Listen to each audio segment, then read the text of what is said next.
YouTube లో అన్ని వీడియోలు చూసి మీ అన్ని స్టేటస్ పెట్టుకుంటారు సార్ రోజు.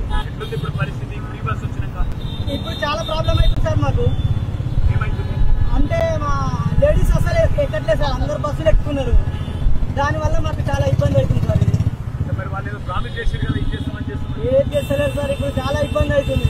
చాలా మంది ఆటో డ్రైవర్లు కూడా సార్ నమ్మి ఓటేసారు కదా. అవును సార్, అయితే ఇట్లా అవుతుంది అనుకోలేదు సార్ ఎవరు. కానీ ఇప్పుడు చనిపోతుంది సార్ మా డ్రైవర్లు. ఒకప్పుడు రైతులు చనిపోతుండే, ఇప్పుడు ఆటో డ్రైవర్లు చనిపోతుంది సార్. పేపర్లో చూసిన అవును సార్, 14 మంది చనిపోయినారు. అవును సార్.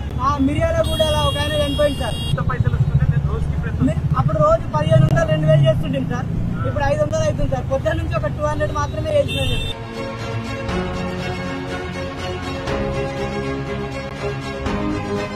ఏమో మరి ఏం డిమాండ్ చేయాలా ప్రభుత్వాన్ని, ఏం అడగాల మీరే చెప్పాలి సార్. మా ఆలోచన ప్రకారం అయితే రోజు మేము 2000 సంపాదించుకుంటాం కదా సార్. ఆ రోజుకు ఒక 1500 చొప్పున నెలకు ఒక 15000, రోజు 500 లాగా నెలకు 15000 అట్లా మాకు రైతులకు ఎట్లా ఇస్తారు మాకు కూడా అట్లా ఇవ్వాలి. ఎంతమంది ఉన్నారు ఆటో డ్రైవర్లు హైదరాబాద్ లో? తెలంగాణ మొత్తం 6 లక్షల మంది ఉంటారంట సార్. మీ మూటకొండూరులో ఎంతమంది ఉంటారు చెప్పు నాకు. మూటకొండూరులో అయితే ఒక 1500 మంది ఉంటారు సార్ మండలం మొత్తం మీద. 1500. ఎంత దాకా చదువుకున్నారు? నేను 10th ఫెయిల్ అయినా సార్ అక్కడ. అప్పుడు నాకు అప్పుడు ఇంత తెలివి లేకుండా. డిగ్రీ చదివిన కూడా ఉన్నారా? ఉన్నారు సార్ చాలా మంది. కేసీఆర్ సార్ వచ్చిన తర్వాత ఫస్ట్ టైం టాక్సీ మాఫీ చేసారు కదా సార్. అప్పటి నుంచి ఆటోలు మంచి హ్యాపీగా ఉన్నాం సార్. సార్ ఇప్పుడు మన సార్ ఎట్లున్నారు సార్? పెద్ద సార్ బాగున్నారు సార్. నిన్న టీవీలో చూసిన సార్ నేను.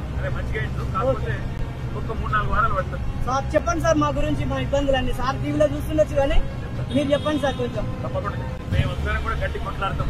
సరే సార్. సార్ ప్రభుత్వాన్ని గట్టిగా నిలదీస్తాం. వాళ్ళు ఇచ్చిన మాటలు నిలబెట్టుకోవాలి. సార్ మీరు అన్నట్టు సార్ ఈ బస్సులేరు మీ కడుపు మీద పడకుండా కూడా సరే సార్. ఆ పని చేస్తాం. మాట ఓకే సార్. పిల్లలకు కూడా అలో చెప్పు, ఎప్పుడన్నా సార్ తీసుకొస్తా అంటే చెప్పు, నేను కలుస్తాను. చాలా హ్యాపీగా ఉంది సార్ మీరు మా ఆటోలో ఎక్కడం.